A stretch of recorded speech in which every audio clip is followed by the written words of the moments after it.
In some school districts, you have options to go beyond the 504 plan, where you can request additional services for your child.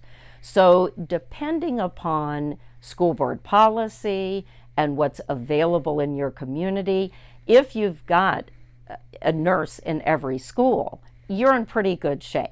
And, then it becomes an issue of, that nurse, can pay more attention to the individual children in the school who have type 1 diabetes, and that's not as much of an issue. But when you're in school systems in which you either have rotating nurses that just rotate from school to school to school, and they can't be available the entire time your child is at school or in after school care, then if your child requires, full-time oversight by someone, additional to what's available in the school, then you have to go through a much more formal process of going to your principal and vice principal and with your teacher and requesting that you get some additional services. So at that point, then your school board should get involved, and they will sit and have a meeting with you and assess, is this required for this child? I have one instance where the child was very small. He was in kindergarten when he started the school, obviously not independent, not able to make judgment decisions, didn't understand his diabetes yet. He was newly diagnosed. The teacher was overwhelmed and said, "I'm just frightened. I want to take good care of him, but I feel like I spend more of my time worrying about this one child, and that it's affecting my ability to teach to, the goals that I need to be teaching to for all the children in the class." That's not a situation where it's the child with diabetes' fault. He's just a 5-year-old kid with type 1 diabetes. So then what can the school board do for you, in order to both assist the teacher and you as a unit should then go to your school board to make the request. They have to request these additional services.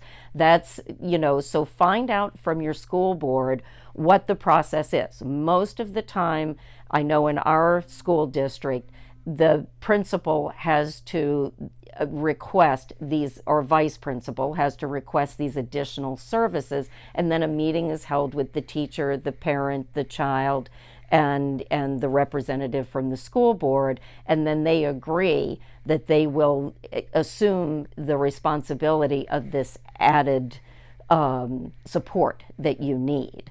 Now, in some school district, it may need be the parent who needs to go straight to the school board. So understand what the sequence, what the process is to getting additional help if you need additional help. Most of the time, what they will do is provide a nurse aide who will then be assigned to your child. And then you'll have to write very, very, very detailed information for that nurse aide. Because remember, they're not going to give you an RN who can use her judgment in treating your child. They're going to give you a nurse aide who can, who can be taught what your particular child needs, as long as the medical plan, which is much more extensive at that point, spells it out in detail as to what your particular child needs under that set of circumstances. And it doesn't even have to be an intrusive thing. I mean, she can be sitting in the back of the classroom or even outside of the classroom, so that your child is not like, oh, that person's here because they have to sit next to so-and-so. They don't have to sit on top of them. They're not to be disruptive in the class. They're just there to relieve the teacher of the burden of responsibility for feeling as though they've got to constantly be vigilant for that child. So now older children, that's not going to be as necessary, because now they're going to start to get more independent. More and more, as you write your 504 plan, many 504 plans have on them, is your child independent in this area? Do we need to continue overseeing them?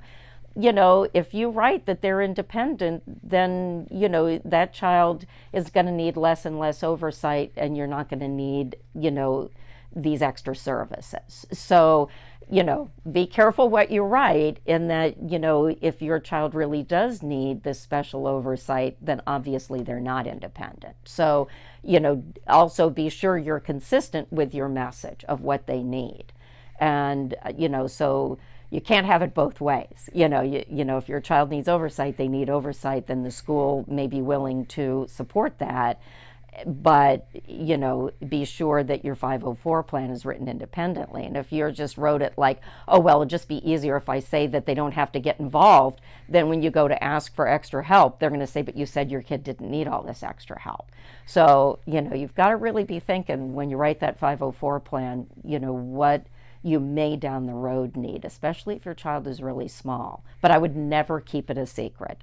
Everyone needs to know what the risks are about hypoglycemia, and when to call somebody and what the dangers are, and without grandstanding it, but within the appropriate range of letting people know what's appropriate in this setting and who should know about the diabetes.